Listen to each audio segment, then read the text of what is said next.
Hi friends, welcome friends. ఈరోజు నేను ఎంతో టేస్టీ అండ్ యమ్మీగా ఉండే ఆంధ్ర ఫేమస్ గోంగూర చేపల పులుసు ఎలా చేసుకోవాలో నేను ఈ వీడియోలో చేసి చూపిస్తున్నాను.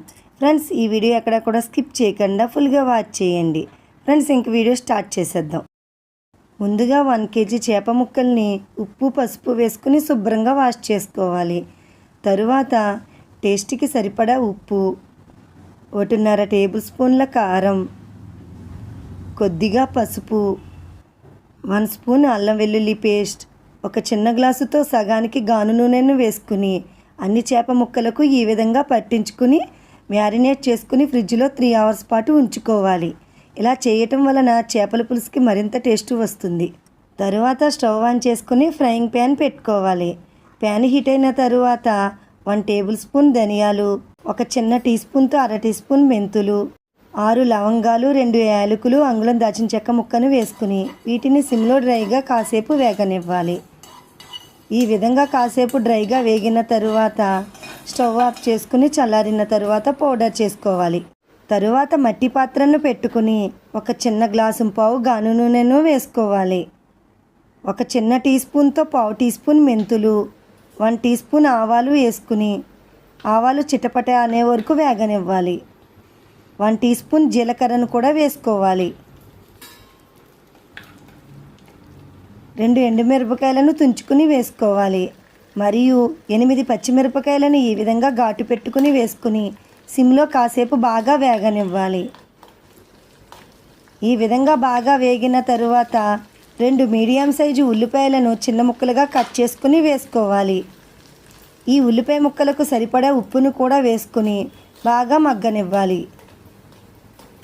ఇవి కొద్దిగా మగ్గిన తరువాత 1/2 టేబుల్ స్పూన్ అల్లం వెల్లుల్లి పేస్ట్ను వేసుకుని పచ్చివాసన పోయే వరకు బాగా వేగనివ్వాలి. ఫ్రెండ్స్, ఈ గోంగూర చేపల పులుసుకి దేశవాళీ నాటు టమాటాలు అయితే బాగుంటాయి. మూత పెట్టుకుని కాసేపు మగ్గనివ్వాలి. ఇలా వేగిన తరువాత 2 మీడియం సైజు టమాటాలను పేస్ట్ చేసుకుని వేసుకుని కాసేపు మగ్గనివ్వాలి. ప్లీజ్ ఫ్రెండ్స్, ఈ వీడియోను చూస్తున్న వాళ్ళు ముందుగా ఈ వీడియోని లైక్ చేయండి. మీరిచ్చే లైక్ వల్ల నా వీడియోస్ ఇంకొంచెం ముందుకు వెళ్ళటానికి ఎంతో సపోర్ట్ చేసిన వారు అవుతారు. తరువాత 2 కట్టల ఎర్ర గోంగూరను శుభ్రంగా వాష్ చేసుకుని చిన్నగా తరిగి వేసుకుని బాగా కలుపుకోవాలి.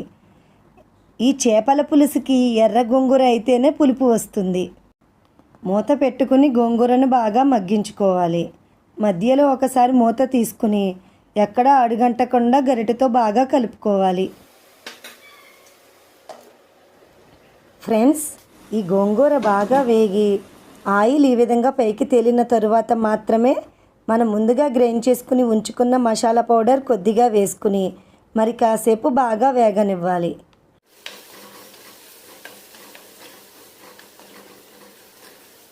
తరువాత టేస్ట్కి సరిపడా ఉప్పు, అలాగే 1.5 స్పూన్ కారం, కొద్దిగా పసుపు వేసుకుని అంతా బాగా కలుపుకోవాలి. ఫ్రెండ్స్, మనం ముందుగా చేప ముక్కలను మ్యారినేట్ చేసుకున్నప్పుడు ఉప్పు కారం పసుపు వేసుకున్నాం కదా, ఇక్కడ మనం ఉప్పు కారం తినేదాన్ని బట్టి చూసుకుని వేసుకోవాలి. అలాగే ఈ గోంగూర చేపల పులుసుకి ఉప్పు కారం పసుపు నూనె అన్నీ ఎక్కువగానే పడతాయి. ఈ గోంగూర చేపల పులుసుకి గోంగూరతో పాటు ఒక పెద్ద నిమ్మకాయ సైజు చింతపండుని సరిపడా రసం తీసుకుని ఈ విధంగా వేసుకోవాలి.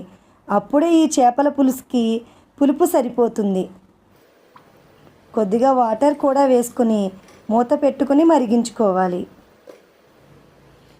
పులుసు ఈ విధంగా మరుగుతున్నప్పుడు మనం ముందుగా మ్యారినేట్ చేసి ఉంచుకున్న చేప ముక్కలను వీడియోలో చూపించిన విధంగా సైడ్ బై సైడ్ పరుచుకోవాలి.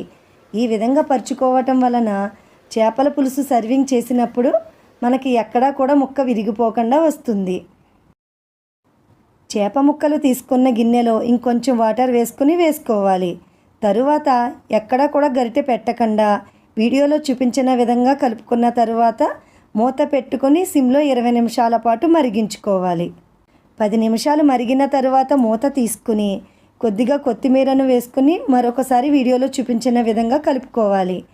ఫ్రెండ్స్, మీలో ఎవరైనా నా ఛానల్ని మొదటిసారి చూస్తున్నట్లయితే నా ఛానల్ని సబ్స్క్రైబ్ చేసుకుని ప్రక్కనే ఉన్న బెల్ ఐకాన్ని యాక్టివేట్ చేసుకోండి. అప్పుడే నేను పెట్టిన వీడియోస్ అని మీకు నోటిఫికేషన్ రూపంలో వస్తాయి. మధ్య మధ్యలో ఒక్కొక్కసారి మూత తీసుకుని ఎక్కడా కూడా కూర అడుగంటి పోకుండా వీడియోలో చూపించిన విధంగా జాగ్రత్తగా కలుపుకోవాలి. చివరిగా ఇంకొంచెం కొత్తిమీరను చల్లుకోవాలి.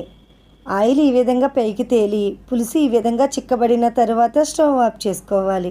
అంతే ఫ్రెండ్స్, ఎంతో టేస్టీ అండి యమ్మీగా ఉండే ఆంధ్ర ఫేమస్ గోంగూర చేపల పులుసు రెడీ. మరి మీరు కూడా ఇదే విధంగా ట్రై చేసి మరి మీకు ఎలా వచ్చిందో క్రింద ఇచ్చిన కామెంట్ సెక్షన్లో తెలపండి. మరి అయితే వీడియో మీకు నచ్చింది అనుకుంటున్నాను. నచ్చితే మీ ఫ్రెండ్స్కి మీ రిలేటివ్స్కి షేర్ చేయండి. మరి నా నెక్స్ట్ వీడియోలో కలుద్దాం. Okay, bye friends.